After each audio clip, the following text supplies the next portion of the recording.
കവിഞ്ഞൊഴുകുമി അനുഗ്രഹം നിറഞ്ഞൊഴുകുമി അനുഗ്രഹം കവിഞ്ഞൊഴുകുമി അനുഗ്രഹം നിറഞ്ഞൊഴുകുമി അനുഗ്രഹം എൻ പാപവും ശാപവും ഒഴുകി ദൂരയാ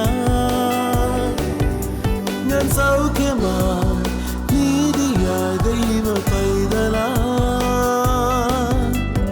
യേശുവിൻ സ്വന്തമായി തീർന്നു ഞാൻ എന്നെന്നും. കവിഞ്ഞൊഴുകുമി അനുഗ്രഹം കവിഞ്ഞൊഴുകുന്ന അനുഗ്രഹത്തിലേക്ക് വീണ്ടും സ്വാഗതം. പ്രിയപ്പെട്ടവരെ, മനുഷ്യനായി ഈ ലോകത്ത് പിറന്നതിൽ മഹാൻ ആരാണ്? മനുഷ്യകുലത്തിൽ പിറന്നതിൽ മഹാൻ കർത്താവായ യേശു ക്രിസ്തുവാണ്. യേശു പിറന്നതുപോലെ മറ്റാരും പിറന്നിട്ടില്ല. യേശു ജീവിച്ചതുപോലെ അതുപോലെ ഒരു ശ്രേഷ്ഠ ജീവിതം ഈ ലോകത്ത് മറ്റാരും നയിച്ചിട്ടില്ല. കർത്താവായ യേശു പറഞ്ഞതുപോലെ മറ്റാരും ഇത്ര ശ്രേഷ്ഠമായ വചനങ്ങൾ പറഞ്ഞിട്ടില്ല. യേശു ക്രിസ്തുവിൻ്റെ മരണം പോലെ ആ വിധത്തിലുള്ളൊരു മരണം ഇന്നയോളം ആർക്കും സംഭവിച്ചിട്ടില്ല. മാത്രമല്ല, മരണത്തെ ജയിച്ച് യേശു ഉയർത്തതുപോലെ ലോകത്തിൽ വന്ന ആരും മരിച്ച് ഉയർത്തില്ല. സകല കല്ലറകളും അടഞ്ഞു കിടക്കുമ്പോൾ യേശു ക്രിസ്തുവിൻ്റെ മാത്രം കല്ലറ തുറന്നു. ഇനി മറ്റൊന്നുകൂടെ, യേശു ക്രിസ്തു ഇനി വീണ്ടും മടങ്ങി വരും. അങ്ങനെ മടങ്ങി വരുന്ന മറ്റാരും ലോകത്ത് ജനിച്ചവരിൽ വേറെ ആരുമില്ല. മഹാനായ ക്രിസ്തു, നിസ്തുല്യനായ ക്രിസ്തു, യേശുവെ പോലെ മറ്റാരുമില്ല. യേശുവെ പോലെ ആരുമില്ല, യേശുവെ പോലെ ആരുമില്ല, യേശുവെ പോലെ. നമ്മൾ തിരുവചനത്തിലെ ഏറ്റവും ശ്രേഷ്ഠമായ വ്യക്തിയെ, സത്യത്തെ പഠിക്കാൻ പോവുകയാണ്. മറ്റാരുമല്ല, കർത്താവായ യേശു ക്രിസ്തു, നിസ്തുല്യനായ ക്രിസ്തു.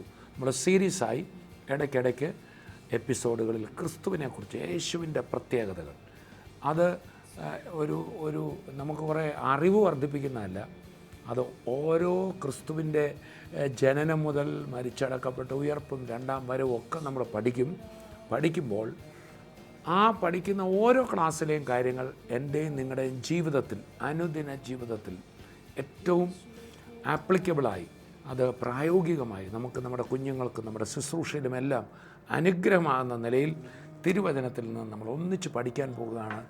നിസ്തുല്യനായ ക്രിസ്തു.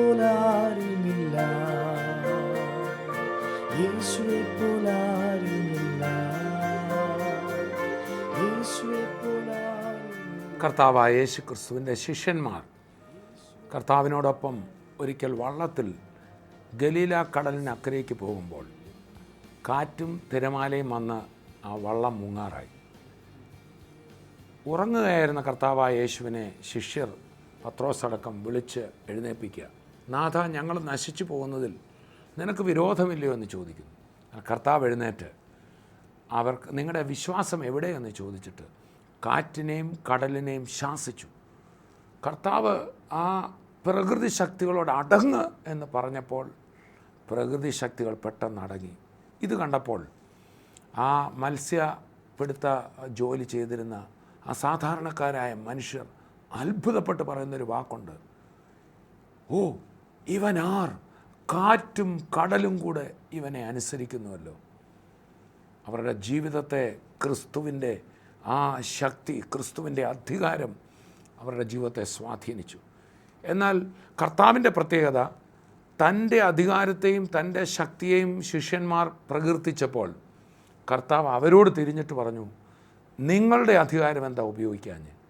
ക്രിസ്തു ഈ ലോകത്ത് വന്നപ്പോൾ അധികാരം നടത്തുന്നവനായി മറ്റാരും വെളിപ്പെടുത്തിയിട്ടില്ലാത്ത നിലയിൽ തൻ്റെ വാക്കുകൾ, തൻ്റെ അധികാരം കർത്താവ് പ്രയോഗിച്ചെങ്കിലും, ഞാൻ ഇത്രയും വലിയ അധികാരിയാണ്, അതുകൊണ്ട് എല്ലാവരും എൻ്റെ അടുക്ക വന്നോ, എന്നെ വണങ്ങി നിന്നോ എന്ന നിലയിലല്ല കർത്താവ് തൻ്റെ അധികാരത്തെ ഉപയോഗിച്ചത്.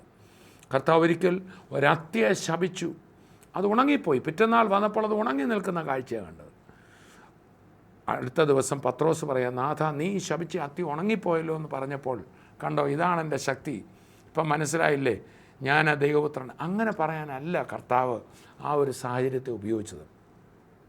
മർക്കോസിൻ്റെ സുവിശേഷം 11-ാം അധ്യായത്തിൽ ആ ഭാഗം നമ്മൾ കാണുന്നത്. കർത്താവ് ഉടനെ അവരോട് പറയാണ്, ദൈവത്തിൽ വിശ്വാസമുള്ളവരായിരിക്കും, ഞാൻ ഈ ചെയ്തത് നിങ്ങൾക്കും ചെയ്യാൻ പറ്റും. അതാണ് നമ്മൾ ഈ ദിവസങ്ങളിൽ ക്രിസ്തുവിൻ്റെ നിസ്തുല്യത പഠിക്കുമ്പോൾ, ഞാൻ സത്യം പറയട്ടെ, അത് നിങ്ങളുടെയും എൻ്റെയും നിസ്തുല്യതയെ തിരിച്ചറിയാനിടയായിത്തീരും.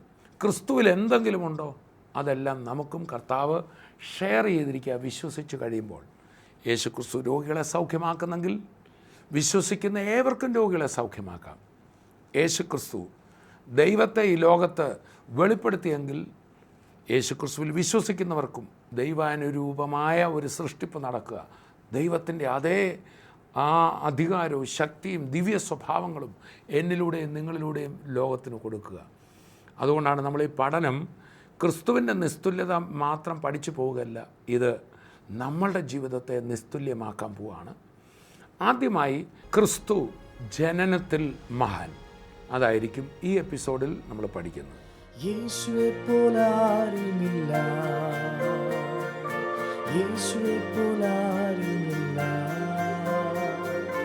യേശുവെ. ഒരു വാക്യം വായിക്കാം. മത്തായി എഴുതിയ സുവിശേഷം 1-ാം അധ്യായത്തിൻ്റെ 18 മുതലുള്ള വാക്യങ്ങൾ വായിക്കപ്പെടുന്നത് ശ്രദ്ധിക്കുക. എന്നാൽ യേശു ക്രിസ്തുവിൻ്റെ ജനനം ഈ വണ്ണം ആയിരുന്നു. അവൻ്റെ അമ്മയായ മറിയ യോസെഫിന് വിവാഹം നിശ്ചയിക്കപ്പെട്ട ശേഷം അവർ കൂടി വരും മുമ്പേ പരിശുദ്ധാത്മാവിനാൽ അവൾ ഗർഭിണിയായി എന്ന് കണ്ടു. അവളുടെ ഭർത്താവായ യോസഫ് നീതിമാനാകൊണ്ടും അവൾക്ക് ലോകാപവാദം വരുത്തുവാൻ അവന് മനസ്സിലായതുകൊണ്ടും അവളെ ഗൂഢമായി ഉപേക്ഷിപ്പാൻ ഭാവിച്ചു. ഇങ്ങനെ നനച്ചിരിക്കുമ്പോൾ കർത്താവിൻ്റെ ദൂതൻ ജോസഫിന് സ്വപ്നത്തിൽ പ്രത്യക്ഷനായി. ദാവീദിൻ്റെ മകനായ യോസഫേ, നിൻ്റെ ഭാര്യയായ മറിയയെ ചേർത്തുകൊള്ളുവാൻ ശങ്കിക്കേണ്ട, അവളിൽ ഉൽപ്പാദിതമായത് പരിശുദ്ധാത്മാവിനാൽ ആകുന്നു.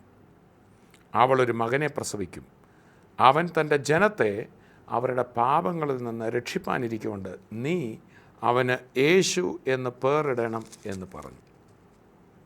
തുടർന്ന് തിരുവചനത്തിൽ നിന്ന് ജോസഫിന് ഒരു ഉദ്ധരണി, പഴയ നിയമത്തിൽ യെശയ്യാ പ്രവചനത്തിൽ നിന്ന് എഴുതിയിരിക്കുന്ന ഒരു വചനം, ജോസഫെ,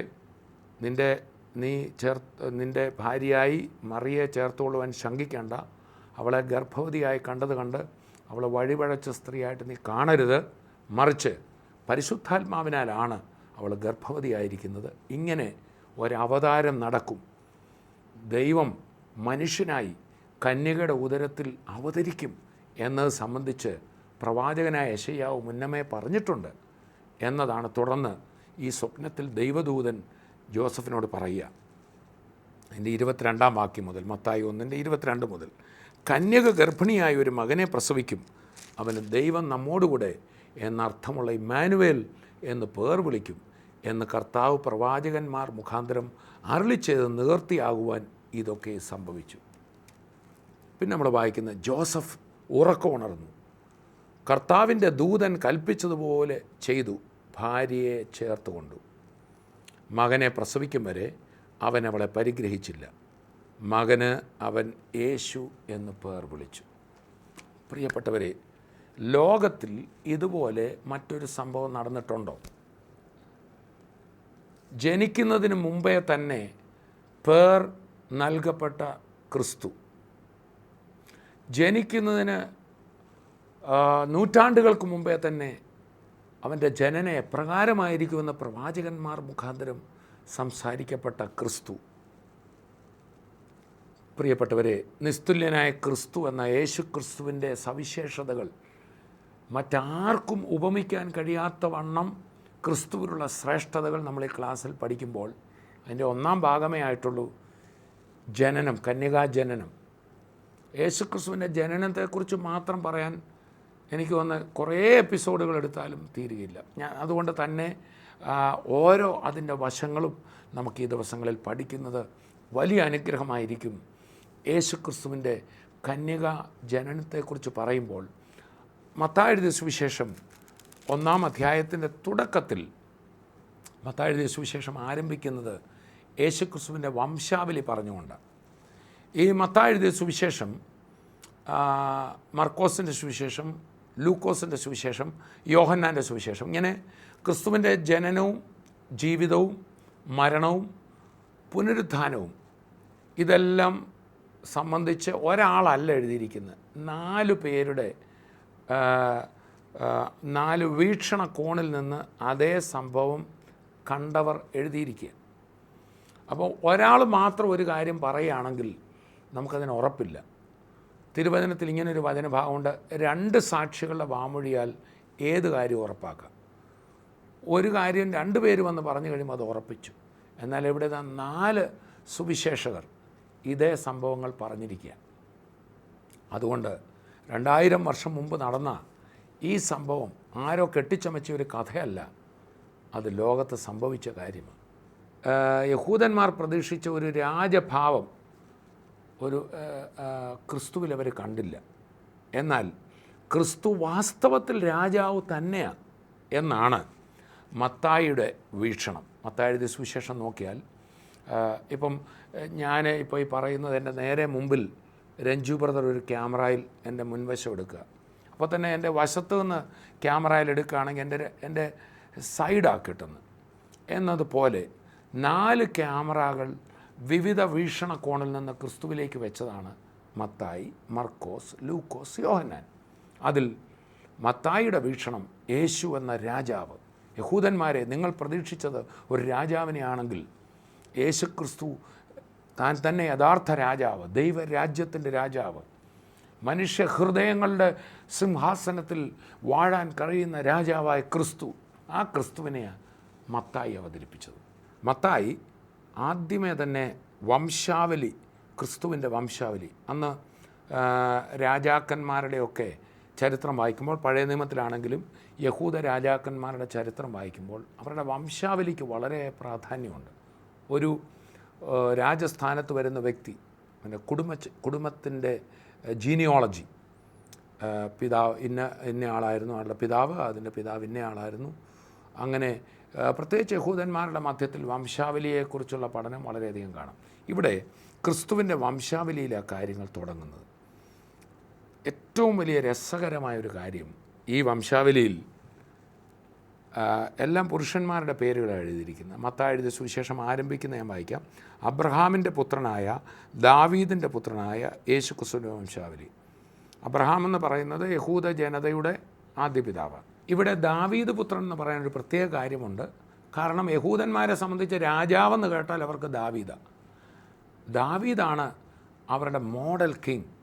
ദാവീദിൻ്റെ രാജ്യം വരണമെന്ന, ദാവീദ് ഭരിച്ച പോലെ എന്ന അവരുടെ മനസ്സിൽ ഇരിക്കുന്നത്. ദാവീദിനോട് ദൈവം പ്രവാചകൻ മുഖാന്തരം പറഞ്ഞു, നിൻ്റെ സിംഹാസനത്തിൽ ഇരിക്കുവാൻ ഞാൻ നിനക്കൊരു മകനെ നൽകും, അവൻ്റെ സിംഹാസനം ഒരിക്കലും അവസാനിക്കത്തില്ല, അവൻ്റെ രാജ്യത്വം ഒരിക്കലും അവസാനിക്കത്തില്ല. അതേതായാലും ദാവീദിൻ്റെ മകനായ ശലോമോനെക്കുറിച്ചല്ല, ആ ഭൗതിക സിംഹാസനത്തെക്കുറിച്ചല്ല, ക്രിസ്തുവിൻ്റെ രാജ്യം ഒരിക്കലും അവസാനിക്കത്തില്ല. അത് ഇന്ന് നമ്മൾ ആസ്വദിക്കുന്ന ദൈവരാജ്യമാണ്. അത് ഈ ലോകത്തിലെ ഒരു ജിയോഗ്രാഫിക്കൽ അതിർത്തിക്കുള്ളിൽ നിൽക്കുന്ന രാജ്യമല്ല, ഒരു ഭൂവിഭാഗത്ത് ഒതുങ്ങുന്നതല്ല, മറിച്ച് ക്രിസ്തുവിനെ സ്വീകരിക്കുന്നവരുടെ ഹൃദയങ്ങളിൽ ക്രിസ്തു വരുമ്പോൾ ഉണ്ടാകുന്ന ദിവ്യ സമാധാനവും സന്തോഷവും. യേശു പറഞ്ഞു, ഞാൻ എൻ്റെ സമാധാനം നിങ്ങൾക്ക് തരും, അത് ലോകം തരുന്ന പോലെയല്ല. നമ്മുടെ നാട്ടിലുള്ള മിക്ക പേരും, ഞാനടക്കം, അമേരിക്കയിലൊന്ന് പോയാൽ കൊള്ളാമെന്ന് ആഗ്രഹിക്കാത്ത ആരും ഉണ്ടെന്ന് എനിക്ക് തോന്നുന്നില്ല. ലോകത്തിലെ എല്ലാ രാജ്യങ്ങളിലുള്ള ആൾക്കാർ ആഗ്രഹിക്കുന്ന അമേരിക്കയിലൊന്ന് പോയാൽ കൊള്ളാം. ഞാനും അമേരിക്കയിൽ പോയിട്ടുണ്ട്. പക്ഷേ അമേരിക്കയിൽ ചെന്നപ്പോൾ പിടി കിട്ടിയത് നമ്മുടെ നാട്ടിലേക്കായിൽ നിരാശ, അസമാധാനവും പ്രശ്നങ്ങളും അനുഭവിക്കുന്ന എത്രയോ ആയിരക്കണക്കിന് പേരാണ്, മലയാളികൾ തന്നെ അവിടെ ഉള്ളത്. അപ്പോൾ നിശ്ചയമായിട്ടും ദൈവരാജ്യം എന്ന് പറഞ്ഞാൽ ഏതെങ്കിലും ഒരു ഭൂവിഭാഗത്ത് ഒതുങ്ങുന്നതല്ല. ഈ ലോകത്തിലെ ഏറ്റവും നരകതുല്യമായ ഒരു സ്ഥലത്താണെങ്കിൽ പോലും ക്രിസ്തു ഹൃദയത്തിൽ വാണാൽ ആ ഹൃദയത്തിൽ അനുഭവിക്കുന്ന ദിവ്യ സമാധാനം, സുരക്ഷിതത്വ ബോധം, ആ ദിവ്യ സ്നേഹം, ആ അനുഭവമാണ് ദൈവരാജ്യം. അതാണിന്ന് ക്രിസ്തു ഈ ലോകത്ത് ചെയ്തുകൊണ്ടിരിക്കുന്ന വാഴ്ച. ഇന്ന് നമ്മുടെ കർത്താവിൻ്റെ ഭരണം ഒരു ഫിസിക്കൽ മാപ്പിനകത്തല്ല, ഒരു ഭൗതിക ലോകത്തല്ല, ഹൃദയങ്ങളിലാണ്. ആ രാജാവിനെക്കുറിച്ചാണ് ഇവിടെ. അവർക്ക് രാജാവെന്ന് പറയുമ്പോൾ പക്ഷേ അവരുടെ രാജ്യത്തെ ഏറ്റവും അധികം ശ്രേഷ്ഠമായി ഭരിച്ച ദാവീദ് രാജാവിൻ്റെ കാലത്ത് യഹൂദന്മാരുടെ രാജ്യം ഏറ്റവും അതിർത്തികൾ വിശാലമായത്. ചുറ്റുപാടുമുള്ള പല രാജ്യങ്ങളും അവരുടെ രാജ്യത്തോട് ചേർക്കപ്പെട്ടു. ദാവീദ് യുദ്ധങ്ങൾ ചെയ്തു.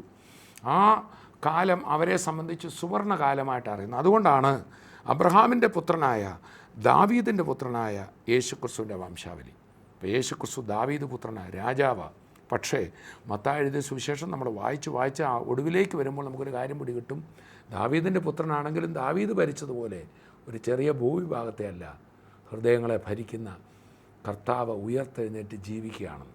അങ്ങനെ വംശാവലി പറയുമ്പോൾ അബ്രഹാം ഇസ്ഹാക്കിനെ ജനിപ്പിച്ചു, ഇസ്ഹാക്ക് യാക്കോബിനെ ജനിപ്പിച്ചു, യാക്കോബ് യഹൂദയെയും അവൻ്റെ സഹോദരന്മാരെയും ജനിപ്പിച്ചു. ഇങ്ങനെ പറഞ്ഞു വരുമ്പോൾ എല്ലാം പുരുഷന്മാരുടെ പേരുകളാണ്. അബ്രഹാം, ഇസ്ഹാക്ക്, യാക്കോബ്, യഹൂദ. തുടർന്ന് ഇങ്ങോട്ട് വരുമ്പോൾ ഒരു 5 സ്ത്രീകളുടെ പേര് യേശുക്രിസ്തുവിൻ്റെ വംശാവലിയിലുണ്ട്. യേശുക്രിസ്തുവിൻ്റെ നിസ്തുല്യതയെക്കുറിച്ച് പറയുമ്പോൾ ആദ്യമായിട്ട് പറയാനുള്ളത് ഈ വംശാവലിയിൽ നിന്ന് എന്താണെന്ന് ചോദിച്ചാൽ, നമ്മൾ സാധാരണ നമ്മുടെ കുടുംബചരിത്രം എഴുതുമ്പോൾ ആ കുടുംബചരിത്രത്തിലെ ഏറ്റവും ശ്രേഷ്ഠന്മാർ, ഇന്നയാൾ കുടുംബത്തിലെ ആൾ മന്ത്രിയായിരുന്നു, ഇന്നയാൾ അച്ഛനായിരുന്നു, അല്ലെങ്കിൽ പാസ്റ്ററായിരുന്നു, അല്ലെങ്കിൽ ഇന്നയാൾ സർക്കാരിലെ ഉന്നത ഉദ്യോഗസ്ഥനായിരുന്നു, അവരുടെയൊക്കെ പേരുകൾ ആയിരിക്കും നമ്മൾ എഴുതാൻ ഇഷ്ടപ്പെടുക. അതിനിടയിൽ നമ്മുടെ കുടുംബ ചരിത്രത്തിൽ എവിടെയെങ്കിലും ആരെങ്കിലും ഒരു തെറ്റിപ്പോയൊരു ആളുണ്ടെങ്കിൽ, അല്ലെങ്കിൽ ക്ഷയിച്ചു പോയൊരു വ്യക്തി ഉണ്ടെങ്കിൽ പറ്റുമെങ്കിൽ നമ്മൾ പറയുന്നത് അയാളുടെ പേരൊന്നും എഴുതണ്ട, നമ്മുടെ കുടുംബത്തിൽ എങ്ങനെ കുറഞ്ഞവരുടെ ഒന്നും എഴുതണ്ടെന്നേ സാധാരണ മനുഷ്യൻ പറയത്തുള്ളൂ. അപ്പോൾ തന്നെ ഈ വംശാവലിയിൽ പുരുഷന്മാരുടെ പേരുകൾ മാത്രമേ ഉള്ളൂ. അതിനിടയിൽ ഇതാ ഒരു 5 സ്ത്രീകളുടെ പേര്. ഈ സ്ത്രീകളെ നമ്മൾ നോക്കിയാൽ, അതിൽ 4 സ്ത്രീകളെ നമ്മൾ നോക്കിയാൽ അവരുടെ ജീവിതത്തിൽ വലിയ തകർച്ചകൾ സംഭവിച്ചവരാണ്. വാസ്തവത്തിൽ കുടുംബത്തിൻ്റെ പേര് മുഴുവൻ കളയുന്ന പോലത്തെ സംഭവങ്ങൾ ജീവിതത്തിൽ സംഭവിച്ച, നിന്ദ്യമായ പരിഹാസ്യമായ കാര്യങ്ങൾ ജീവിതത്തിൽ സംഭവിച്ച 4 സ്ത്രീകളും, തുടർന്ന് 5ാമതായി മറിയ, യേശുവിൻ്റെ മാതാവായ മറിയയുടെ പേരും ഇവിടെ എഴുതിയിരിക്കുക. അങ്ങനെ 5 സ്ത്രീകളുടെ പേരാണ് പറഞ്ഞിരിക്കുന്നത്. പ്രിയപ്പെട്ടവരെ, ഞാനത് എടുത്തു പറയാനൊരു കാരണമുണ്ട്. ഇവിടെ ദൈവത്തിൻ്റെ ദൂതൻ മറിയയ്ക്ക് പ്രത്യക്ഷപ്പെട്ടിട്ട് പറയുന്നുണ്ട്, കൃപ ലഭിച്ചവളേ നിനക്ക് വന്ദനം. അത് ലൂക്കോസിൻ്റെ സുവിശേഷത്തിലാണ് കാണുന്നത്. ആ വാക്യം ഞാനൊന്ന് വായിക്കാം. ലൂക്കോസിൻ്റെ സുവിശേഷം 1-ാം അധ്യായം 26 മുതൽ. 6-ാം മാസത്തിൽ ദൈവം ഗബ്രിയേൽ ദൂതനെ നസ്രത്ത് എന്ന ഗലീല പട്ടണത്തിൽ ദാവീദ് ഗൃഹത്തിലുള്ള യോസെഫ് എന്നൊരു പുരുഷനെ വിവാഹം നിശ്ചയിച്ചിരുന്ന കന്യകയുടെ അടുക്കൽ അയച്ചു. ആ കന്യകയുടെ പേർ മറിയ എന്നായിരുന്നു. ദൂതൻ അവളുടെ അടുക്കൽ അകത്തിയെന്ന്, കൃപ ലഭിച്ചവളെ നിനക്ക് വന്ദനം, കർത്താവ് നിന്നോടുകൂടെ ഉണ്ട് എന്ന് പറഞ്ഞു. അവൾ ആ വാക്ക് കേട്ട് ഭ്രമിച്ചു, ഇതെന്തൊരു വന്ദനമെന്ന് വിചാരിച്ചു. ദൂതൻ അവളോട്, മറിയേ ഭയപ്പെടേണ്ട, നിനക്ക് ദൈവത്തിൻ്റെ കൃപ ലഭിച്ചു. നീ ഗർഭം ധരിച്ച് ഒരു മകനെ പ്രസവിക്കും, അവന് യേശു എന്ന് പേർ വിളിക്കണം. അവൻ വലിയവനാകും, അത്യുന്നതൻ്റെ പുത്രനെന്ന് വിളിക്കപ്പെടും. കർത്താവായ ദൈവം അവൻ്റെ പിതാവായ ദാവീദിൻ്റെ സിംഹാസനം അവന് കൊടുക്കും. പ്രിയപ്പെട്ടവരെ, ഇവിടെ ഒരു പ്രത്യേക വാക്കിൽ ഇന്നത്തെ ഈ ഭാഗം നമ്മൾ അവസാനിപ്പിക്കുക. കൃപ ലഭിച്ചവളെ നിനക്ക് വന്ദനം. ഞാൻ പലപ്പോഴും ഇതുപോലെ ബൈബിൾ ക്ലാസ്സൊക്കെ എടുക്കുമ്പോൾ ആൾക്കാരോട് ചോദിച്ചിട്ടുണ്ട്, മറിയയെ യേശുക്രിസ്തുവിൻ്റെ മാതാവാകാൻ എന്തുകൊണ്ട് ദൈവം തിരഞ്ഞെടുത്തു? എന്തായിരുന്നു മറിയയുടെ യോഗ്യത? പലരും ഇങ്ങനെ പറയും, മറിയ ദൈവത്തെ അനുസരിക്കുന്നവളായിരുന്നു. ചിലർ പറയും മറിയ വിശുദ്ധ ജീവിതം നയിച്ചവളാണ്. ചിലർ പറയും മറിയ വലിയ വിശ്വാസമുള്ളവളായിരുന്നു. ചിലർ പറയും മറിയ ഒരു കന്യകയായിരുന്നു. പ്രിയപ്പെട്ടവർ, ഇതെല്ലാം സത്യമാണെങ്കിലും വാസ്തവത്തിൽ ഈ യോഗ്യതകളൊന്നുമല്ല മറിയെ തിരഞ്ഞെടുക്കാൻ കാര്യം.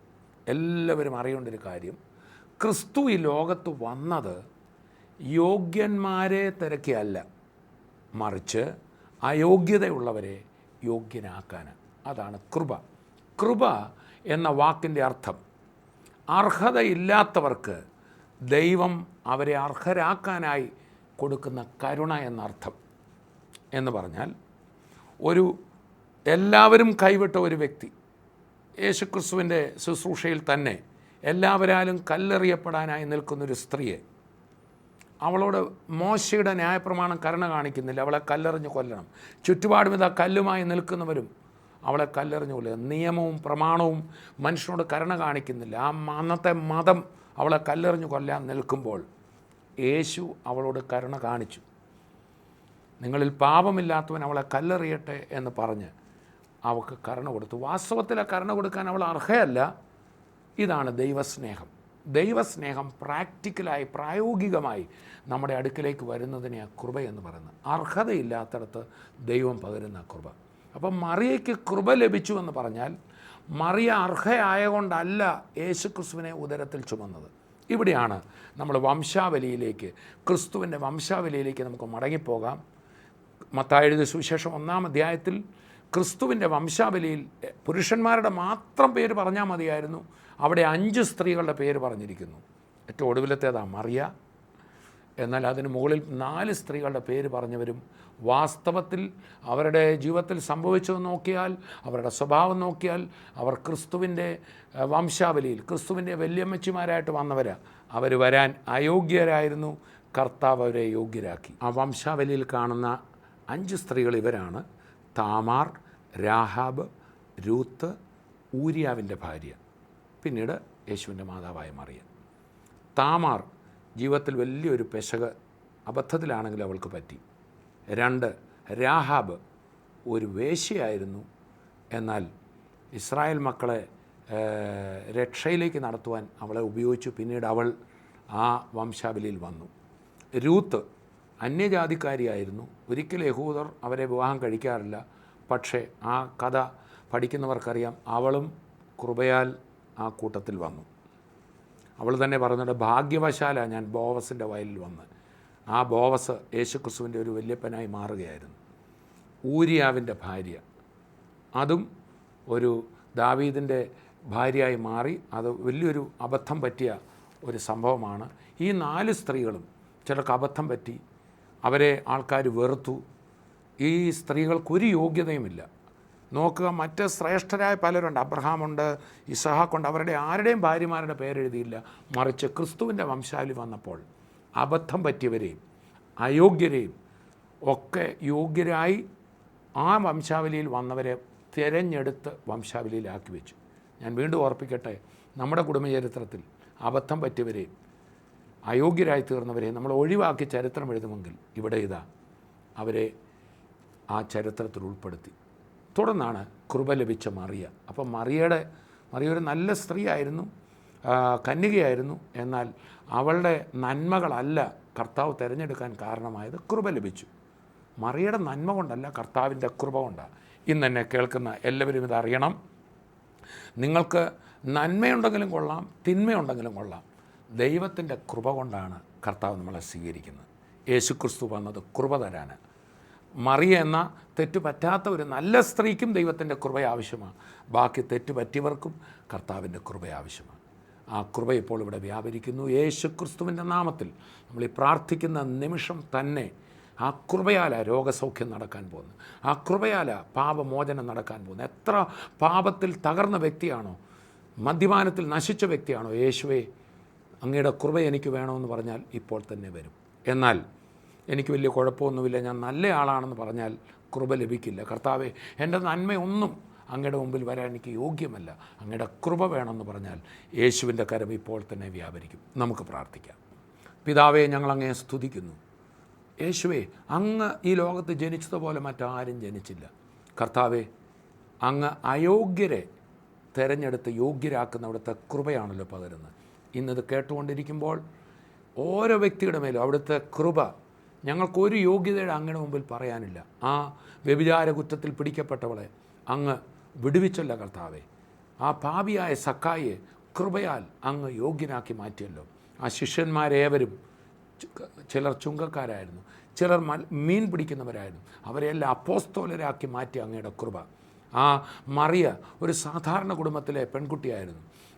ആ മറിയെ തിരഞ്ഞെടുത്ത ദൈവകൃപ കർത്താവെ, അങ്ങയുടെ വംശാവലിയിൽ വന്നുകൂടിയ ജീവിതത്തിലെ അബദ്ധം പറ്റിയ സ്ത്രീകളെ കൃപ പകർന്ന് ആ വംശാവലിയിൽ ഉൾപ്പെടുത്തി അവിടുത്തെ കൃപ. ഇന്നെന്നെ കേട്ടുകൊണ്ടിരിക്കുന്നവർ, എല്ലാ വംശാവലികളിൽ നിന്നും തള്ളപ്പെട്ടവർ, കുടുംബ സദസ്സുകളിൽ നിന്നും തള്ളപ്പെട്ടവർ, കുടുംബത്തിൽ നിന്നെ വേണ്ട എന്ന് പറഞ്ഞ് അയോഗ്യരായി എണ്ണിയവർ അവരെല്ലാം തൃക്കരങ്ങളിൽ ഏൽപ്പിക്കുമ്പോൾ ഈ നിമിഷം വിടുതൽ സംഭവിക്കട്ടെ. കർത്താവെ, മെഡിക്കൽ സയൻസിന് ഒന്നും ചെയ്യാൻ പറ്റത്തില്ല, ഇനി ട്രീറ്റ്മെൻ്റ് ഇല്ല എന്ന് പറഞ്ഞ് തള്ളപ്പെട്ടവർ എന്നെ കേൾക്കുന്നുണ്ട്. യേശു ക്രിസ്തുവിൻ്റെ നാമത്തിൽ വിടുതൽ സംഭവിക്കട്ടെ. ക്രോമസോം സംബന്ധമായ ചില വൈകല്യങ്ങൾ കുഞ്ഞുങ്ങളിലുള്ളത് ഇപ്പോൾ തന്നെ യേശുവിൻ്റെ നാമത്തിൽ സൗഖ്യമാകുന്നു. പല ലിസ്റ്റുകളിൽ നിന്നും വെളിയിൽ പോയവർ ഇപ്പോൾ തന്നെ മെഡിക്കൽ റിപ്പോർട്ടുകൾ നോർമലാകാൻ പോവുകയാണ്. സാമ്പത്തികമായി മറ്റ് പല പ്രശ്നങ്ങളിൽ കർത്താവെ, ക്ലാസ്സുകളിൽ പഠനത്തിലൊക്കെ തകർന്ന് എല്ലാവരും തള്ളപ്പെട്ടവരെന്ന് പറയുന്നവരെ ഇന്ന് അങ്ങയുടെ യോഗ്യമാക്കുന്ന കരം തൊട്ട് വിടുവിക്കണമേ. വിടുവിച്ചിരിക്കാൻ സ്തോത്രം, യേശുവിൻ നാമത്തിൽ തന്നെ. ആമേൻ, ആമേൻ. നിസ്തുല്യനായ ക്രിസ്തുവിനെക്കുറിച്ച് ഇനിയും അടുത്തൊരു എപ്പിസോഡിൽ നമുക്ക് കേൾക്കാം. വീണ്ടും നാളെ നമുക്ക് അടുത്തൊരു പ്രോഗ്രാമുണ്ട്, അതിൽ കാണുന്നവരെയും കർത്താവിൻ്റെ കൃപയിൽ നമ്മെ സൂക്ഷിക്കട്ടെ. I bless you in Jesus name, amen. സ്വർഗീയ വിരുദ്ധ ടെലിവിഷൻ മിനിസ്ട്രിയിൽ സാമ്പത്തിക പങ്കാളികളാകുക. Heavenly feast mission months.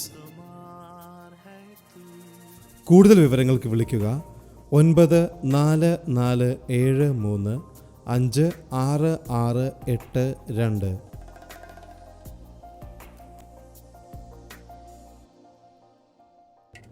വരൂ, യേശുവിനായി സുവിശേഷത്തിനായി വിതറാം, വാരി വിതയ്ക്കാം. TV പ്രേക്ഷക സംഗമവും വിടുതൽ ശുശ്രൂഷയും ആലപ്പുഴ ജില്ലയിലെ ചെന്നിത്തലയിൽ ജൂലൈ 10 വെള്ളി. ശുശ്രൂഷ രാവിലെ 10-ന് saint Peter's Marthoma parish hall, Kallumoodu junction, Chennithala. TV പ്രേക്ഷക സംഗമവും വിടുതൽ ശുശ്രൂഷയും ആലപ്പുഴ ജില്ലയിലെ അമ്പലപ്പുഴയിൽ ജൂലൈ 11 ശനി. ശുശ്രൂഷ രാവിലെ 10-ന് ഐശ്വര്യ ഓഡിറ്റോറിയം. TV പ്രേക്ഷക സംഗമവും വിടുതൽ ശുശ്രൂഷയും ആലപ്പുഴ ജില്ലയിലെ വീയപുരത്ത് ജൂലൈ 31 വെള്ളി. Athira DD auditorium. ശുശ്രൂഷകൾ രാവിലെ 10-ന്. तूने हमको सिखाए प्रेम की परिभाषा को,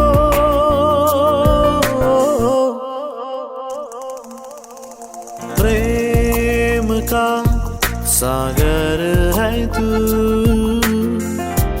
चांदी का राजकुमार है तू, चरणों में आकर हाथ उठाकर करते हैं तेरे हम स्तुति, चरणों में आकर हाथ उठाकर करते हैं तेरे